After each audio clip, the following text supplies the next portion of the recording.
सहना भवतु सहनौ भुनक्तु सह वीर्यं करवावहै तेजस्विनावधीतमस्तु मा विद्विषावहै। ॐ शान्ति शान्ति शान्ति। In the 7th chapter of the Bhagavad Gītā, Lord Krishna described his devotees and said that there are fourfold devotees of mine, Chaturvidha bhajante mam. These four kinds of persons, they worship me. Janaha sukritina arjuna, those who have led a virtuous life in the past, as a result of the fructification or the punya, the virtues of many past lives, that they discover a devotion in them, and these four kinds of people worship me. They are all virtuous ones. But they are at the different stages of the development, and therefore the way in which they worship me or the reason why they worship me is different. Arto jignyasurartharthi jnani cha bharatarshapha. Artaha, there is this devotee who worships me when he is in great difficulty. When he has no way out, that is when he worships me. That is when he comes to me. Artharthi, there is another one, little more mature than him, who comes to me, approaches me whenever he wants something to fulfill his needs. Jignasu, yet a more mature devotee is the one who approaches me for jignasa, for fulfilling the desire for knowledge. He wants to know me. And that devotion ultimately matures into the devotee is called Jnani, the wise person, who knows me as his very self. Udara sarvayavaite. All of these devotees are exalted, they are great. Jnani tvatmaiva me matam. But Arjuna, understand that this Jnani, the wise person, is indeed considered to be my own self. Priyohi jnananotyartham aham sacha mama priyaha. Because I am extremely dear to this wise person, this wise devotee, and he is extremely dear to me. When Lord says I am extremely dear to the Jnani, to the wise person, it means thereby that everybody loves the self. I love myself unconditionally. I love many things in the world, but my love for everything else is always conditional.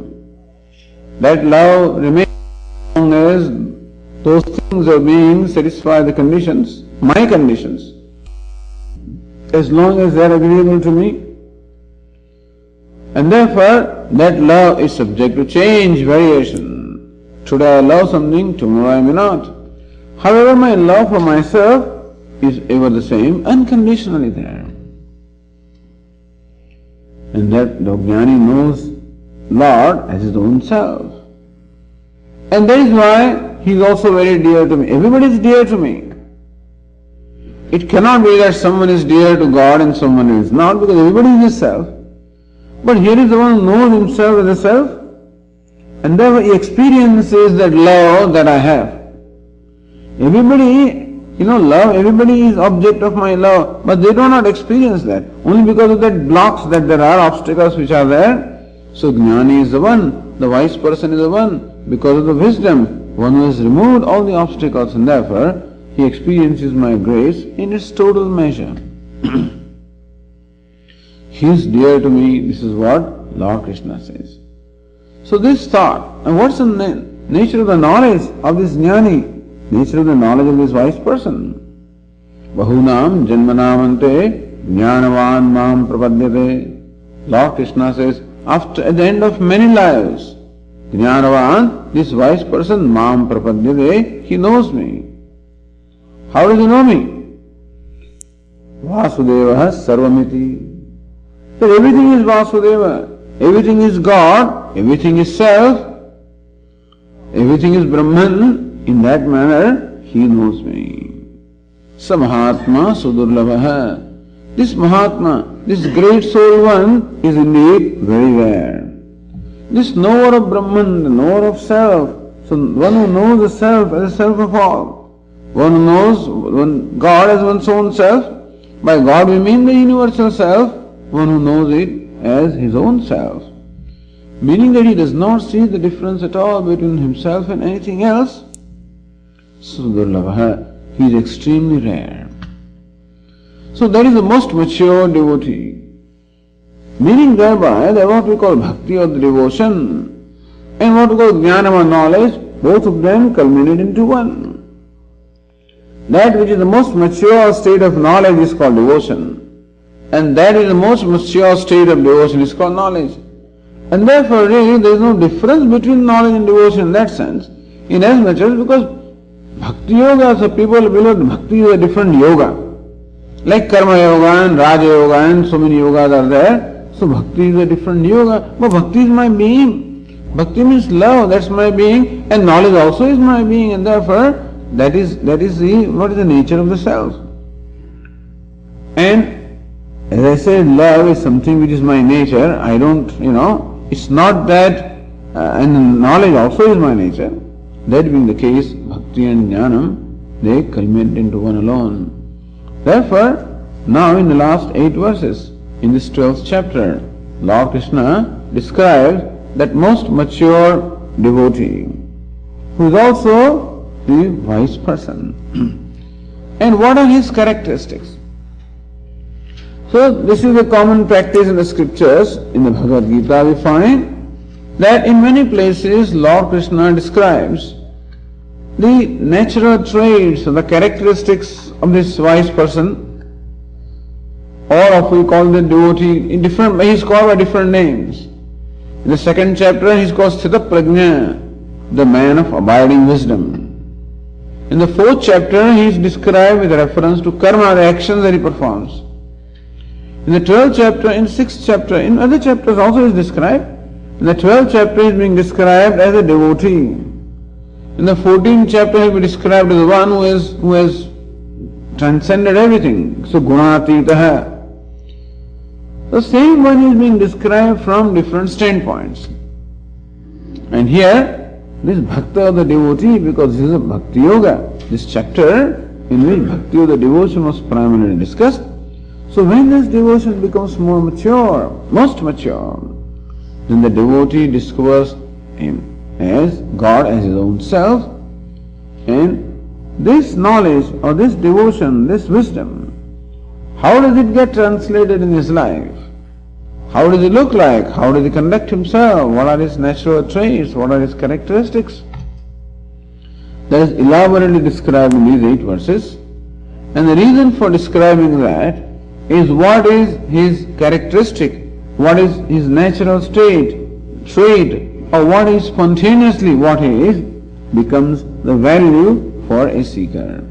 So what are the lakshana, or what are the natural traits of a wise person? They become the sadhanam, they become the value for the devotees. And therefore, when we read this, we should keep both of these in mind, that these verses describe the nature of the wise person. At the same time, it also tells us what we should strive to be in our life, so that we can also become like him. So let us read the 13th verse. Adveshta sarvabhutanam maitrah karuna evacha nirmamo nirahankarah samadukha sukha kshami. And continuing next verse, santushta satatam yogi yatatma dridha nischayah अर्पितमनो बुद्धिः यो मद्भक्तः स मे प्रियः.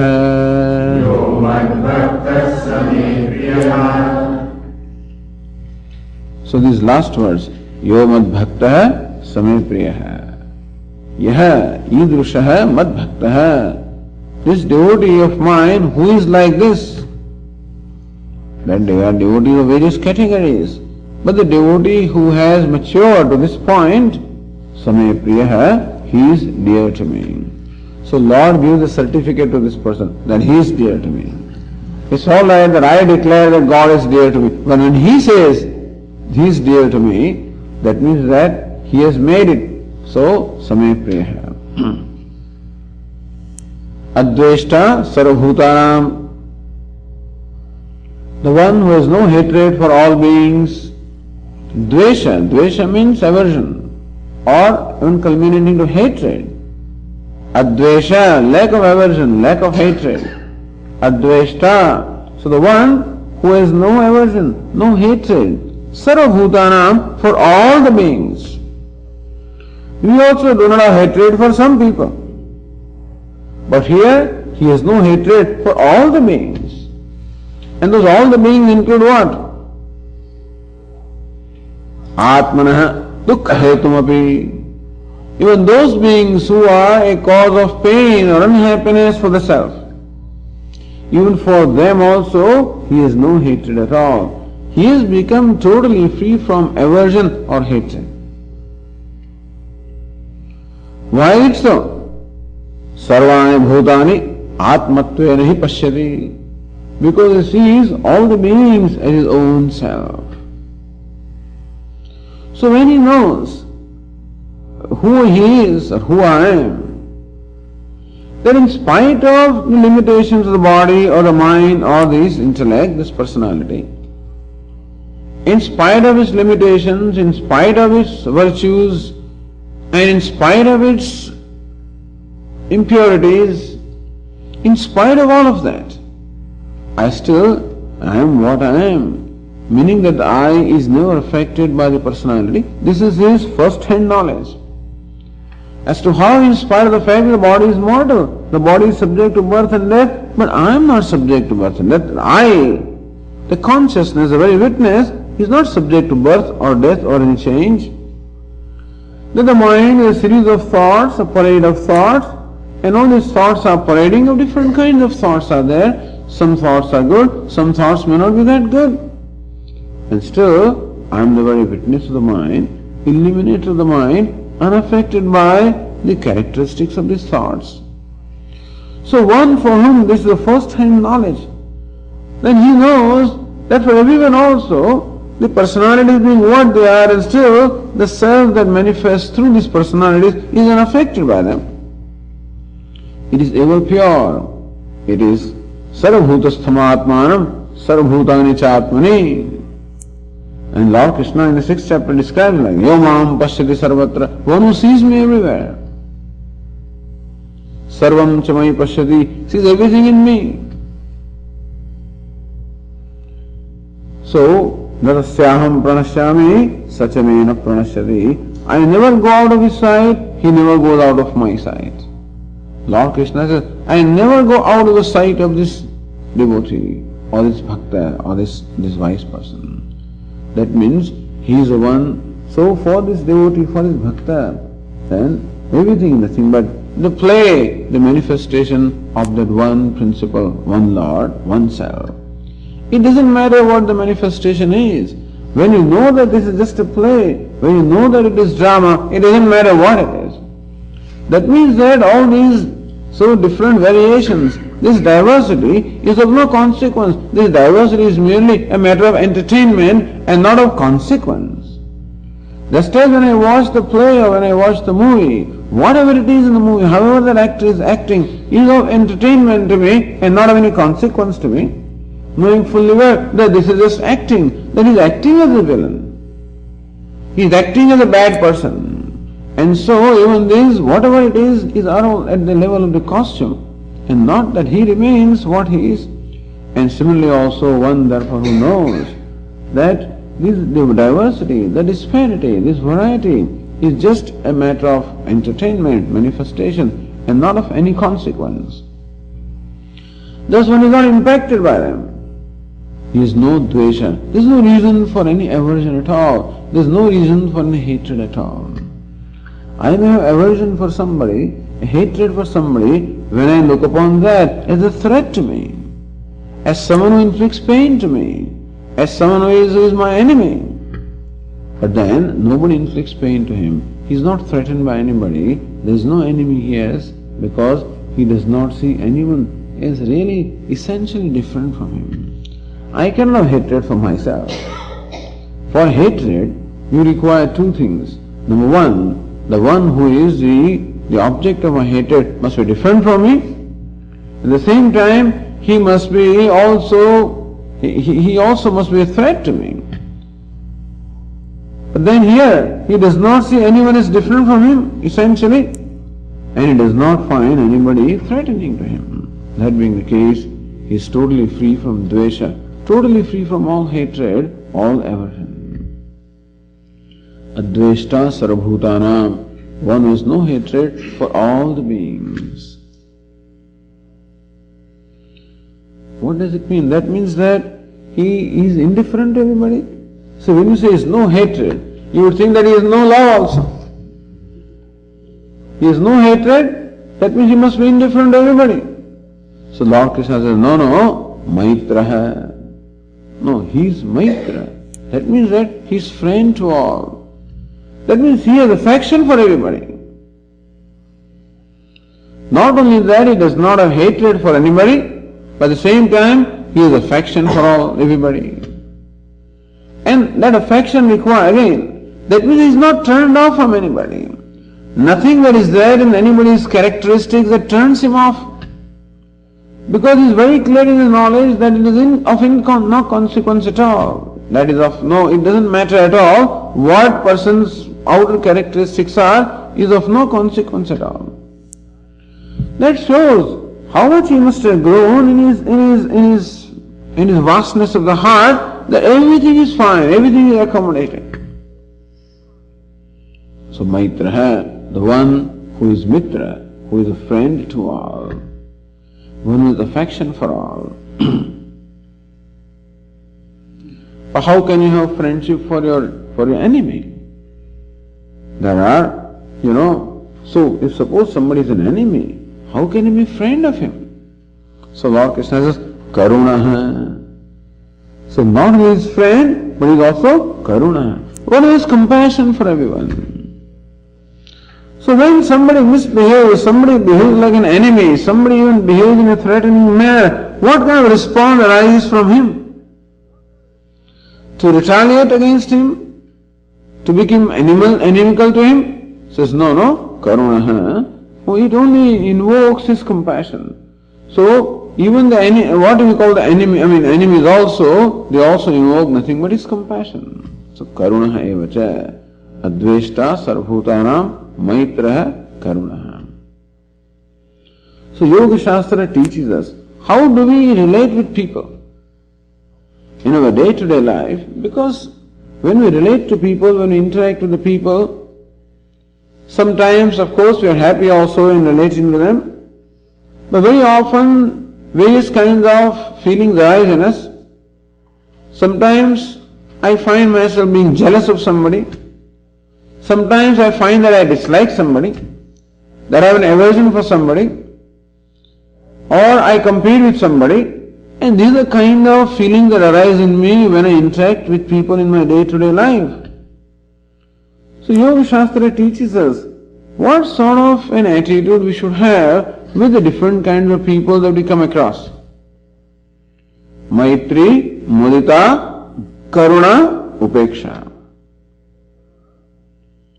So we are told that there are four kinds of people. So people that we come across can be broadly looked upon as four kinds, and that this is the attitude, these four kinds of attitudes is what we should have with them.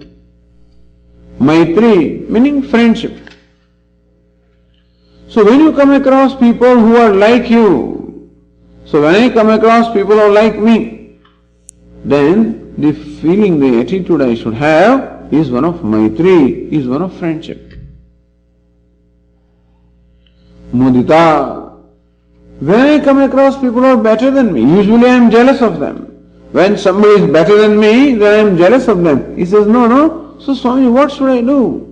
He is my competitor. He is advanced and I am not. So naturally it creates in me jealousy. He says, no, mudita, be happy. Congratulate him. If there is someone who has done better than I have done, whether I do it outwardly or not, I may not have the large heartedness to go and congratulate him. Although they do. While they are playing, the sports like tennis, etc., the person who loses congratulates the one who has won. At least that's the custom.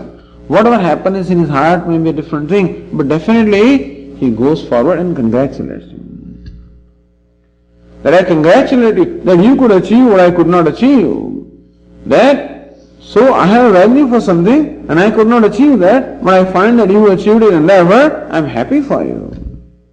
How would that be? If I am happy for the people who are better than me, well, nobody can create jealousy in me. So it's called mudita. Mudita means happiness. So when there is someone who is superior to me, better than me, I congratulate him. Usually we condemn those people. Either we try to find some fault with them, either inside we feel jealous, but outwardly we think, even though he may be a very good person, very charitable, Swami, you don't know that. This is all just show, nothing else. We were a learned person. Swami, you don't know that. So we like to see it that way. I can't stand people being better than what I am. I cannot stand people who have achieved more than what I achieved. And what happens is, they somehow bring about that inadequacy in me. What happens is, it is not that person whom I hate really. When I hate somebody, it is not the person whom I hate. What that person does is, it presses some button and brings out from myself an inadequate self. So when he scores, more points than I do, or he gets the first rank and I get the third rank, then by his virtue of scoring the first rank, he makes me see a person who could not do that. And so, as it is, I have rather low esteem about myself, and this nerve is touched. And therefore, I see myself as an inadequate person, as an incompetent person, as an incapable person. That's what I think I am. I try to forget, I try to overlook that point as much as I can. But then when he achieves, it becomes very evident to me. And so it is that inadequate self that I hate. I don't like that. Inasmuch as he becomes instrumental in bringing up that self, so I hate him. It's not I him, I hate. It could be anybody in his place who makes me feel not good, who makes me feel bad about my own self, who creates or who invokes the unacceptable self, the inadequate self. So basically all the complexes that are there in ourselves, they bring about the various responses. So here we are told, mudita, congratulate that person. Be happy that he could achieve what he wanted to achieve. Maybe you can take inspiration from him. Maybe you can learn from him. Karuna. There are people who are not as good as I. People who have not made it.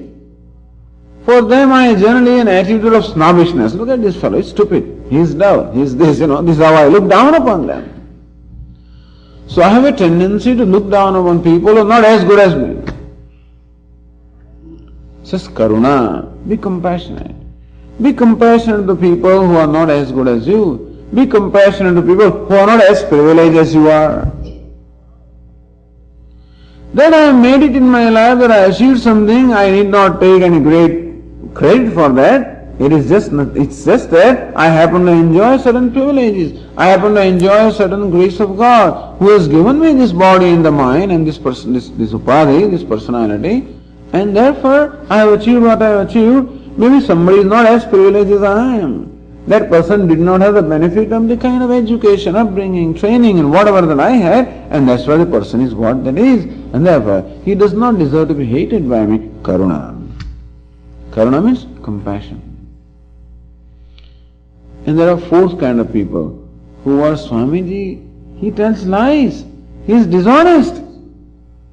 So what happens is when I follow dharma, when I am committed to a life of dharma, righteousness, there's always, these people have a problem.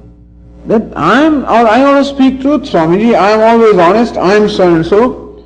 And that seems to cause a certain amount of pride or arrogance. That they hate the people who are not able to do that. And so generally, when I see somebody who tells lies or is dishonest, then an aversion, a hatred arises in me. Says, no. Or an enmity may arise in me. Or there are people who are positively inimical to me, let us say. The third kind of people, as I said, karuna, compassion, even to those people who are dishonest, even to those people who are wretched, for them also, rather than having any kind of hatred for them, have compassion for them. As we said, when a person tells a lie, or when a person is dishonest, it is not out of willingness, out of compulsion that the person does. That we should know. So when a person is bad from our standpoint, it is not that the person deliberately wants to be bad, but it is compulsion. So as we said, something compels him to be what he is. And therefore, have compassion. And those who are positively inimical to me, how about them, Swamiji? This fellow hates me. So, those people become indifferent to them. So, don't retaliate. Become upeksha. Upeksha means indifference. So, Maitri, Mudita, Karuna, Upeksha. If you remember this is great. Because broadly, these are four kinds of people we come across. So, friendship with those who are like me. Congratulations and happiness with reference to those who have achieved more than I have. Compassion to those who are not able to live up to the values that I have. And indifference to those who are inimical to me. Swamiji, I don't hate anybody, but he hates me. Be indifferent to that. Or better than that, forgive them. Kshama, that will come here. Forgive them. And so these are the attitudes that Yoga Shastra teaches us, and these are very important in our day-to-day life because otherwise it keeps on creating reactions. As we come across people, they keep on creating reactions in our mind, and our mind gets polluted ultimately. So how to maintain that cheerfulness of our own mind? For that these attitudes are told. So these are attitudes. For this bhakta, for this wise one, for this devotee, the mature person, these have become the traits. Adveshta sarabhuti. He doesn't hate anybody, even though they may be inimical to him. They may cause him pain, he doesn't hate them. Maitraha, he is friend of all. Karunaha, compassionate to all. Means he has a very sensitive heart. When he sees somebody in pain or suffering, immediately invokes the compassion in his heart. And we see this of all the great people, as to how compassionate they would be. I just recently read a story about Ramana Maharshi. You know, Ramana Maharshi would just be silent and sit there quietly and not say anything. Of course, everybody experienced a great peace or silence in his presence, but then you would think that he is otherwise good for nothing. They don't do anything. Which is alright, Bhagavad Gītā would have no problem with that, but some people have problem with that, because they will always evaluate the maturity or the growth of a person based on what he does. So it seems that once some Christian priest came to Ramana Maharshi and said, "You are all fake. What are you doing? Just sitting here and just claiming to be Bhagavan, claiming to be God, and so on and so forth." And they said all kinds of things. So Ramana Maharshi says, "Okay, come tomorrow here at 5 o'clock in the morning." So these Christian priests, yes, they were very curious. They wanted to know what it is. And they presented themselves in the morning. Ramana Maharshi set out silently. He went out of his cottage and went away into some distance. And this was in the hills, in the mountain, into the forest, some place he went in. And went to a small hut-like place. He entered there. And what did these people see? That there were two old people suffering from a disease, suffering from, what shall I say,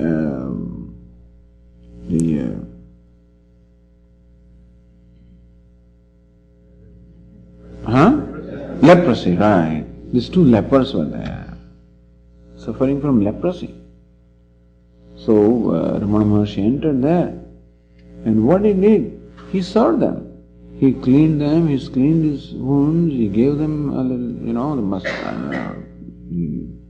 he gave them new clothes and everything else, and fed them and served them for about 45 minutes, 1 hour.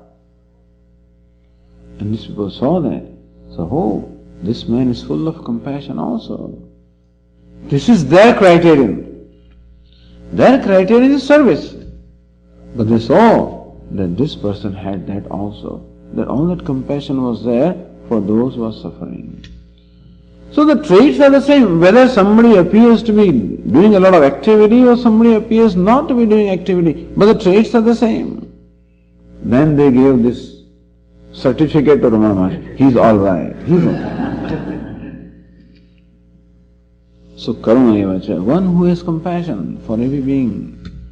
And so, as we say, even if a person is outwardly bad, even if he is, as I said, he may be inimical to me, and even then there is compassion. He sees that what a person is because of compulsion and not because that is what he wants to be. Adveshta sarvabhutanam maitraha karunaha evacha. Sarvabhuta abhayapradaha sannyasi, Shankaracharya says, describing him. Sarvabhuta abhayapradaha, the one who grants immunity from fear to everybody. Sannyasi, a real renunciate. It doesn't matter what kind of clothes he wears, the renunciation is one's own disposition of mind or one's own perception. So, he is a sannyasi. Continuing, the Lord Krishna says, Nirmamaha. Mama means mine. Nirmama, one who is free from this idea that something is mine. One who is totally free from the idea of mamatva or ownership. He doesn't have a sense of ownership towards anybody. Dehepi mama iti pratyayarahitaha. To such an extent that even this body also doesn't call mine. He doesn't call anything as mine. That means that he has grown out of a need of calling anything as mine. So when he calls something as mine, it is out of a need, understand? Because I look upon this as in some way a source of comfort. I look upon this as some way a source of security. So when something is a source of security, something is a source of comfort, then there is a need for me to hold on to it, to own it up, to possess it. So I possess many things. Why do I possess them? Because without them I'll be insecure. So I become possessive of people also sometimes, It all begins nicely. It begins with liking and love, and slowly it becomes possession. Because what happens is I discover a greater and greater comfort with that person, and I feel a sense of security with that person. And then it makes me insecure. What will happen if I'm deprived of him or her, and if I hold on to that? That's how we become possessive. So relationships slowly grow into this possessiveness. Because there is an inherent need on my part to possess, because basically I'm an insecure person. And whatever it is that provides me a sense of security, I want to hold on to that. That is why this mamakara, this possessing. So this mamatvam or the need and the possession also, the sense of ownership also expresses certain need on my part. Here the person has become free from all needs. Prajahati yada kaman sarvan parthamanogatan. So he is the one who is given up or who is free from all kamana desires or all the needs. And so, therefore there is no need for me to possess anything. You can say he possesses everything also. As it is said about Swami Ramatirtha, somebody asked him, how come you have given up your family? His wife, children, how come you have given up your family? Or why have you given up your family? So I can make the whole world my family, he says. And here also for him, therefore, he possesses everything, you can say. He does not possess anything, or he possesses everything. which means that he does not claim ownership of anything because there is no need. He's become, not that he's indifferent to things. When I am not the owner doesn't mean that I am indifferent to it, or I throw it away, or I neglect it. That's not the point. That's why some people, that's the kind of lesson that some people get from this teaching. Swami, I am not the body, so why should I worry about the body? Hey, you take care of your body, but I am not the body. Just because you are not the body doesn't mean you should not take care of the body. I am not this clock doesn't mean that I should not change the battery cells or something. I can take care of things. This fountain pen I am not, but I still clean it whenever necessary. This motor car I am not, I still keep it in good order. So just because something I am not something doesn't mean that I have to ignore it or I have to neglect it. And similarly also, I am not this body doesn't mean that I have to be indifferent to the body. I am not the body means that I should not get preoccupied with the body. But at the same time I can take care of it. So when we say mamakara, this mamatvam, the sense of ownership is purely in the mind. And purely arising from a need. Need because of sense of insecurity. And that insecurity also arises again from ignorance. He is free from that ignorance. They were free from insecurity. They were free from the need to possess and therefore free from the need of ownership. So nirmamaha, he doesn't call anything as his. No sense of ownership at all. That is freedom really. Because when I call something as mine, I think that I am deriving security, but in fact it causes enough equal problem also. Nothing can give me security unless it demands something from me. Nothing can give me something unless I also pay some price for it. As somebody says, this fellow built the house, So in Gujarati they will say, he ghar bandhyu, means he built the house. And after building the house, then he himself is tied up to the house. Because now, I can't, wait a minute, now I can't go out of the house. So how come you're not coming in the evening classes? Swami, there's nobody to take care of my house. So until as long as he did not have his own house, as long as he lived in a rented place or an apartment, so long he was free. Now that his own house provides him security. At the same time, it demands something for providing. So anything in the world, when it provides me something, I have to pay the price for it. So Vinoma Bhava is to say that this man is a renunciate. He has renounced everything. Formerly he had 500 things that he possessed.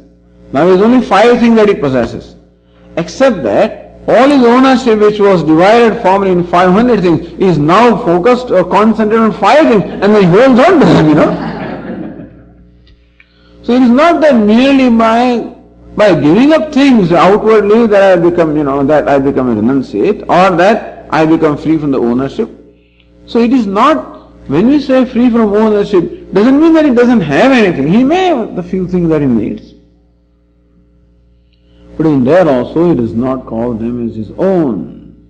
Because people fight for things otherwise, even sadhus also may fight for things, if you take something away from him. But anyway, here it is said to the extent that even the body also he does not call as mine. Even that also is a universal property. Lord Krishna teaches in the Bhagavad Gītā, there is no such thing as private property.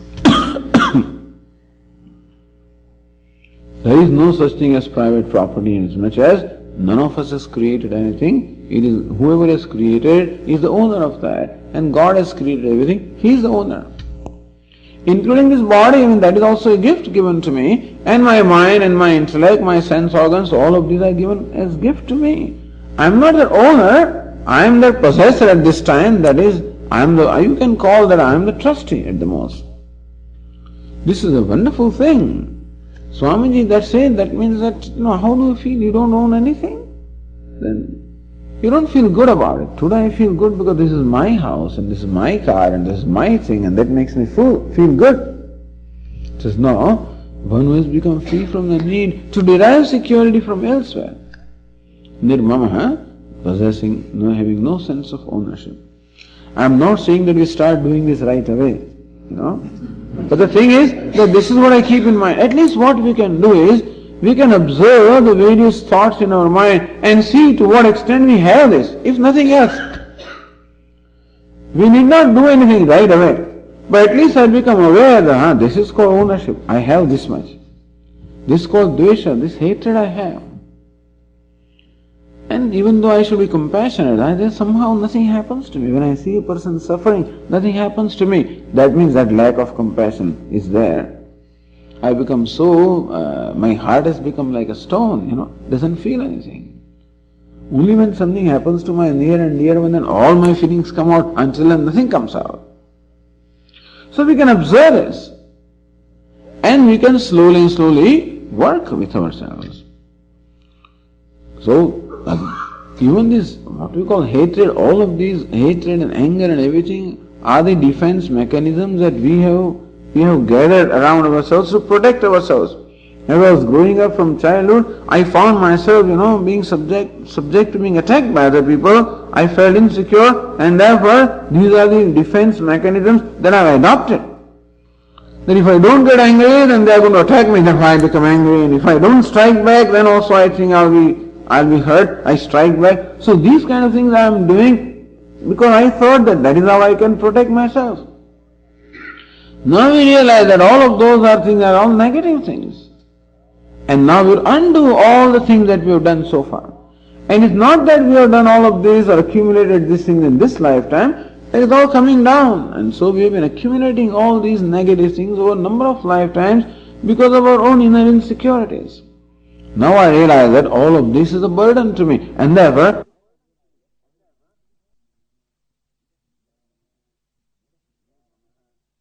nirmamaha, nirahankaraha, who is free from the ahankara. Ahankara means ego or the pride.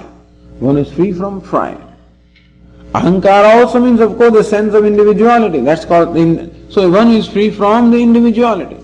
But that's okay. Here we can say that nirahankaraha, one who is free from pride. Pride also is a need, it also expresses a need on my part to feel good about myself. So sometimes I say, well, he needs ego gratification. I need what we call ego gratification. Then when I feel good about myself, I suffer from a low self-esteem, and therefore when my ego is satisfied or gratified, I feel good about myself. So pride also is a necessity. That unless I have that pride, I don't feel good about myself. So pride also is a necessity. This person is free from pride also, because he doesn't need that also. He doesn't have to doesn't have to claim something in order to feel good about himself. He feels good about himself as he is. Pride ultimately comes only when I identify myself with my personality. I am proud about what? My strength. That means identification of the body. I am proud of what? Swamiji, my achievements. That may be identification of my intellect. So whenever I am proud, that pride arises on account of claiming some achievement that belong to this personality. But here he is free from pride because he knows that all of these limitations and virtues belong to the body, belong to the mind, belong to the personality. And they being what they are, but I am what I am in spite of whatever be their nature. And so pride, he doesn't feel the need for ego gratification because that gratification has been now achieved from his own self. As Lord Krishna said, Atmaneva Atmana Tushta. In fact, here also, Lord Krishna says, Santushta Satatam. He is always content. He is always satisfied with himself. That being the case, there is no need to derive satisfaction from something else. And therefore, pride, which is a mechanism for deriving satisfaction from something, that pride also is not necessary. So we must understand that pride also is an expression of a need on my part. I need not hate this pride and possessiveness.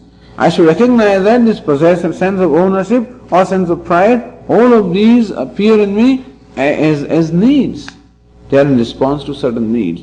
It's only when I become free from the need that I'll be really able to become free from the pride and possessiveness, not otherwise. I cannot will to become not proud. I cannot will to become not possessive. It is something that will be the result of the growth. That means that in order to become free from hatred, free from pride, I must grow internally. I must grow in my own inner satisfaction, in my own inner purity. So these things slowly drop off as we grow. However, what I can do is not to support them. When I find the pride arising in my mind, I resolve it, I understand, look, mind, this pride also is false. It is only out of your own needs and inadequacies that the pride arises, and you are seeking false satisfaction by identifying with something. In this I need not support that. So, nirmamaha. So we are pride about our profession, pride about our learning, pride about our strength, pride about our intelligence, pride about our accomplishments, pride about many things. Nirahankar hai. One is free from any kind of pride. But Swami, then people will just treat me as a vegetable. I feel that I must assert myself. That's what they teach you here. That's what I remember having learned. You must assert yourself. Otherwise, people will just take you for granted. Therefore, I must assert myself. Then I realized that all this business, now how to undo all those things, So this assertion, etc. is what I acquired in the professional life. And when I started studying Vedanta, then I found that all of this is all negative, tremendous burden to undo those things. It is so difficult. But anyway, so pride, they're free. So pride also represents a certain need. When you say he has no pride, that means that he is free from the need that the pride fulfills. Advesha, hatred, also is a result of some need on my part. So all of these characteristics only tell us that he has become free from need. And I must also not look down upon myself because of hatred. I understand that I am a needy person, therefore hatred also is a need. Jealousy also is a need. To feel good about myself, that's all. In some ways I should feel good about myself. Because I feel so bad about myself. I look down so much upon myself that I must have some reason to feel good about myself. And therefore all of this that I have, negative things, are nothing but the mechanisms that I myself have created or adopted in order to feel protected, in order to feel good. So pride, nirahankara, samadukha sukha.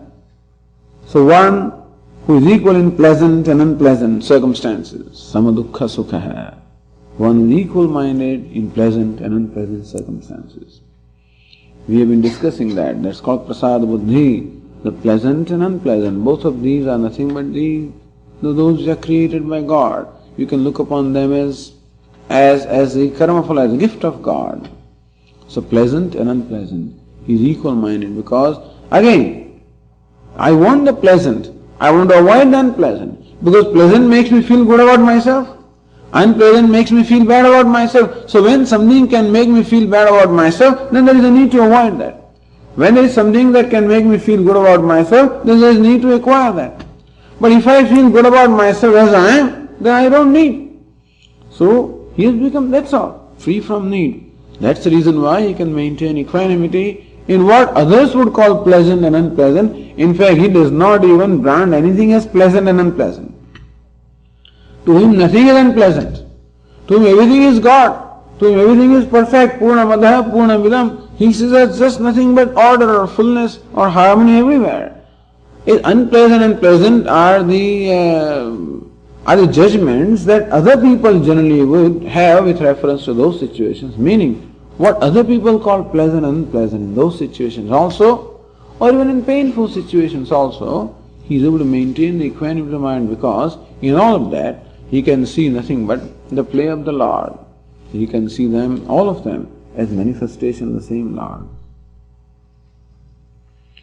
And kshami, kshamavan, one who is naturally compassionate, accommodating, forgiving, kshama. So kshama, forgiveness has become his nature. He doesn't even have to make an attempt to be forgiving. Kshami means one who has become forgiving by nature. You know how they describe this kshama? Akrushtah, abhihito va, avikriyah. What is called kshama? Kshama is that trait of my mind where no reaction retaliation is created in me. When I do not retaliate. Akrushtah, when I am abused. When somebody abuses me by words. Or when somebody hurts me physically. My immediate reaction will retaliate. But here, this person does not retaliate. It does not create any sense of retaliation at all. So that's called Kshama. Total accommodation, total forgiveness. I mean, we can keep on discussing each one of them for a length of time, but we have discussed it in the past and I am sure we will have opportunity to discuss them again also. But of course, Kshama is something very important. Kshama means forgiveness. Or rather, Swamiji would like to translate as accommodation. You see, when we translate Kshama as forgiveness, then it looks as though I am obliging somebody, or forbearance. Kshama means forbearance. That means I am suffering from something. Somehow, when this word Kshama is translated as forbearance, then there is some kind of a bearing, suffering on my part. Or forgiving means that I seem to be obliging other people in some ways. Kshama does not involve suffering, it does not involve obliging also. That is why it is translated as accommodation. That I see things for what they are. I understand where the person is coming from. I understand the person who is inflicting pain to me, that person himself is suffering from pain. And so here is a person who is able to penetrate from the facade of the outer behavior, the one who is able to see the person behind the behavior, and that's how the compassion is invoked. Because when anybody is hurting or anybody is abusive, it is definite that that person is having a lot of pain inside. It is only out of pain and suffering that a person is bad. When a person is happy, nobody can ever be bad. I can never abuse anybody when I am happy with myself. I become abusive when I am not happy with myself. So when another person is abusive, immediately he sees that he is not happy with himself. He deserves my compassion or my sympathy rather than my retaliation. That is how he has a sympathy for everybody, and that's what enables him to accommodate. So that is Kshama. So in our value of values, many of these things are discussed. Kshama or Kshanti or accommodation is one of the values discussed there also. And that is described how we should accept the reality of life, that everybody has limitation. Nobody is free from limitation. And I am also not free from limitation. Just as other people put up with me, I also must learn how to accept their limitations. I must accept the whole package, the limitations as well as virtues. I would like to only have other person having all virtues, but unfortunately it doesn't come that way. The rose always comes with its thorns, and I must accept that. Similarly also, whenever I relate to anybody, I relate to the whole person with the virtues and limitations, and I must accept them as they are. Our need to demand a change from other people, that they should change. So give them an opportunity, or create a condition to change if possible, but don't demand that they should change. And so this always nature on my part to demand everybody to change according to my needs or according to my demands, I give that up also. So that is Kshami, Kshamavan, meaning the one who always retains a frame of mind, who is unperturbed regardless of how he is treated. He doesn't feel hurt or insulted because, as I said, he penetrates through the behavior and sees the person within, and that's why he is able to display this attitude of Kshama. Santushtaha satatam. He is ever content, he is ever happy, ever satisfied. Basically, ever satisfied with himself. Atmani eva atmana tushtaha. Because he discovered the happiness or fullness with his own self. And therefore, ever content with himself, therefore, ever content with everything. Santushtaha satatam. Although whenever we use it, then people always have a problem, Swamiji. If I become content with the way things are, how will there be progress? So you hang up with the progress. So what will happen to the progress? Nothing will happen to the progress. All progress is need, necessity. What is it? The invention, the mother of necessity is the mother of invention, and so as necessities will arise, inventions will arise. You don't have to create necessities. He is free from necessities. He is free from need, because you find him self-sufficient. Your Atma is self-sufficient. And therefore, progress, as Swamiji says, is nothing but converting luxury into necessity. That's all we are doing. When we say we are progressing, means that we are increasing our necessities. We are increasing our dependence. That's all we are doing. He need not do that. We need not have that kind of progress. But anyway, so santushta satatam, one is ever content with oneself. And it's a false notion to believe that there will be no progress because I am content.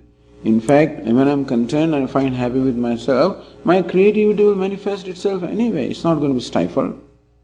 But satatam santushtaha nityam dehasthiti karanasya labhe alabhe cha utpanna alam pratyaya. What is santosha? Utpanna alam pratyaya. One in whose mind sufficient, adequate, paryapta. So when there is a feast in Rishikesh, when all the sadhus are being fed, and you serve them various things, including sweets, okay, once, twice, 3 times, 4 times, 4 rounds are there. Finally just says, enough. Anybody will say enough.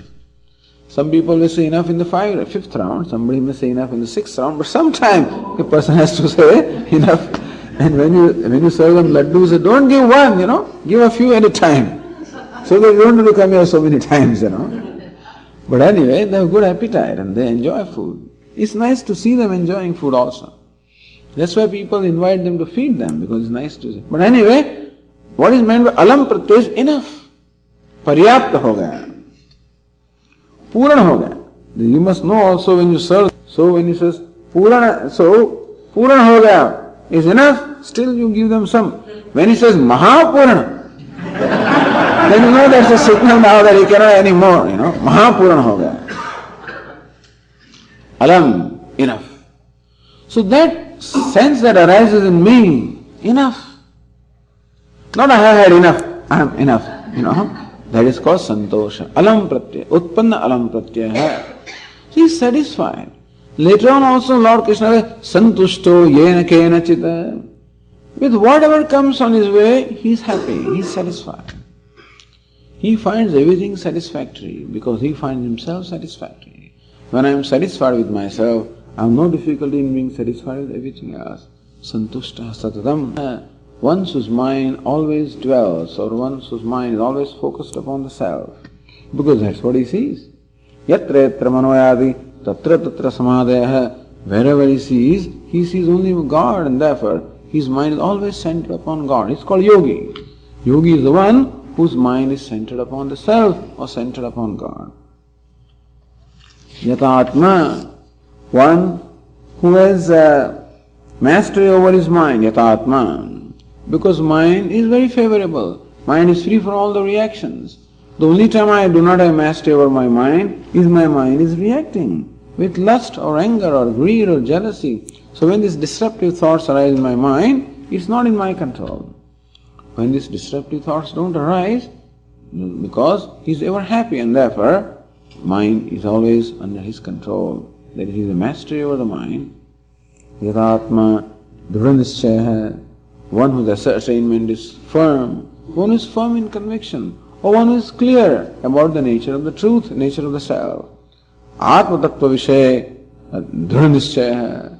That I am satchit anandaha.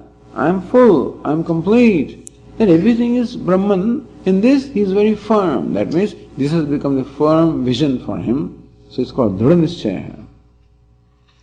Mayyar pitamano buddhihi. One whose mind and intellect are resolved in me, that is, whose mind and intellect are focused or centered upon the Lord. So in the beginning we were told, Maya manadatsva, maya buddhim nivesha, give your mind to me, let your mind be focused on me, let your intellect also be centered on me. So this has become natural. His mind and intellect are centered upon the self, centered upon the Lord. Yo madbhaktaha, same priyaha. One who is a devotee of mine of this nature, he is dear to me. So thus, in this way, Lord Krishna describes the traits, the characteristics of the wise man. So this is the maturity that comes as a result of wisdom. So then we call this wisdom. So knowledge or wisdom is when it brings about a transformation in ourselves. If it doesn't, that means that it has not been assimilated. So when the knowledge is assimilated, it brings about a transformation in myself. Basically, in my perception of myself as well as in my perception of the world. And I am as good as my perception. whatever my perception is, that's what I am at any time. And so that which brings about a total transformation in perception. So this assimilated bhakti, assimilated devotion, assimilated knowledge manifests itself in this manner. Okay, we will continue in the next class at 10 o'clock. Om Purnamadah Purnamidam Purnat Purnamudachyate Purnasya Purnamadaya Purnameva Vashishyate. Om Shanti Shanti Shanti. Shankaram Shankaracharyam Keshavam Vadarayanam Sutrabhashya Krutau Vande Bhagavantau Punah Punaha Ishvaro Gururatmedi Murti Bheda Vibhagine Vyomavadvyapta Dehaya Dakshinamurtaye Namaha. Om Shanti Shanti Shanti. Hari Om Shri Guru